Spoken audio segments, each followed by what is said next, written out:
Θεία Χάλο, να σε ευχαριστήσω θερμά για την τιμή που μας κάνεις να συνομιλήσεις μαζί μας στην εκπομπή μας στη Ρουμανία. Ευχαριστώ. Διάβασα πρόσφατα σε μία συνέντευξή σας που δώσατε στο παρελθόν που λέτε «Είμαστε προϊόν των γονιών μας. Εάν δεν αναγνωρίσουμε το παρελθόν τους και δεν το αγκαλιάσουμε σαν μέρος του εαυτού μας, δεν θα αγκαλιαστούμε πλήρως.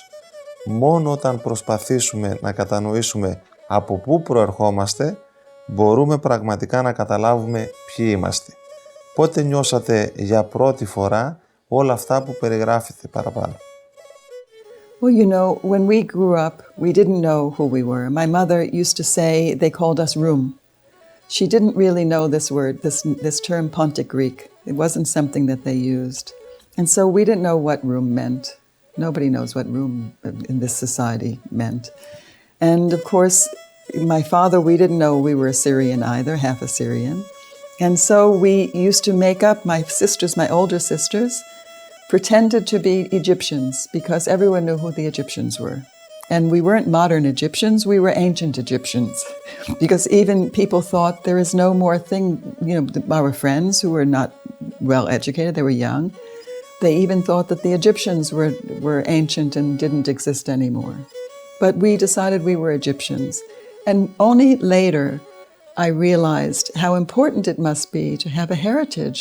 If not, why did we make one up? Why do we pretend to be something? So I realized it's very important. And when I took my mother back to Turkey to find her home, I thought I was taking her on her journey. It was only when I stood on that land that I realized it was my journey. And it was the first time I really felt connected to my heritage and my people. And it was the first time, you know, in my life that I realized that I was Pontian. And this is why I was so interested in finding out exactly what happened to these people. Σήμερα, 16 χρόνια μετά, από τότε που εκδόθηκε το 2000 για πρώτη φορά το βιβλίο σας, περιμένατε ποτέ όταν γράφατε την προσωπική ιστορία της μητέρας σας, ότι θα είχε τόσο μεγάλη επιτυχία, τόσες πολλές εκδόσεις, και πώς νιώθετε γι' αυτό? You know, when I first wrote this book, of course, I was a painter all my life. I was not a writer. And so when I wrote this, I was hoping people would like it. It never occurred to me that anything else it would just be a book that maybe hopefully people liked. It never occurred to me the impact it would have. I never realized that it was something not known. I never realized, you know, that people were pretty much waiting for this book. I remember one Greek woman wrote, you know, on some blog, you know, like God, we waited for you. And I was with my brother when we read that, getting choked up. And even my brother began to cry because we had no idea that it would have such impact when it was published. My publisher said, my editor said, "This is the first time the story has been told." And I said, "It's impossible. It can't be the first time it's told in the US. Maybe you should say it's one of the first times." But when it was published, we realized, no, it's the first time. Πιστεύετε ότι οι άνθρωποι της τέχνης, οι άνθρωποι των γραμμάτων, οι οποίοι έχουν και μία φήμη, μπορούν να συμβάλλουν καθοριστικά στην πρόθεση του ζητήματος της αναγνώρισης γενοκτονίας του ποντιακού ελληνισμού? You mean if they spoke up about the genocide? Yes, of course. I mean, name recognition and face recognition, of course. If they spoke up about this and helped promote the fact that this actually happened to teach the public, because they have a huge following, a lot of these people. They have a huge following. I mean, and there's wonderful Greek Americans here. We have Tina Fey, we have Kalifinakis, you know, it's a big name here. We have a wonderful producer, screenwriter, Leota Kalogridis, which personally I think is probably a Pontic Greek of descent. And of course, if these people help promote and help, you know, bring this issue to light, of course, more people would know about it. Αυτή τη στιγμή γράφετε κάτι, σχεδιάζετε να βγει κάτι από εσάς στο μέλλον αναφορικά με τον ποντιακό ελληνισμό? Well, I started writing a history book about, I think, 10 years ago already.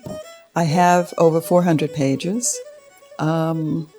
I wrote it in response to some of the myths that I believe go around that says that the Greeks did not suffer a genocide in Asia Minor because of these various myths, because of the Greco-Turkish War, because of the exchange of populations, because of the relation with King Constantine and the German Kaiser, because it was his brother-in-law, he was married to the sister. And so I began to read up on this to find out whether these things were true. And of course, I was able to discount every single myth that they used to discount a Greek genocide in Asia Minor. And so that was really what my book was based on. And I once responded to the Armenians in France trying to make a resolution, or rather a law in France, to make the denial of the Armenian genocide illegal. And I wrote to the Guardian newspaper in the UK, and they actually used my response as a piece, an opinion piece. And an English publisher saw it and wrote to me and asked me if I would write a book, a history book. And this is what encouraged me to begin this. And he came to the US, took me to dinner, we discussed it. And so this is why I began to write this. At the moment, it's with a Greek historian that I respect, an Greek-American historian, and he's looking over it and making sure that it's good enough for publication, and to give me suggestions where it is weak and where it can be strengthened, etc. So he's basically behaving as a really good editor, a first editor. So I'm very grateful to him.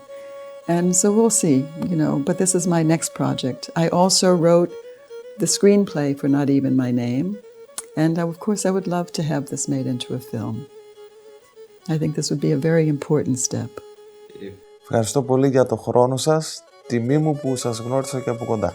Να είστε καλά. Σας ευχαριστώ. Ευχαριστώ.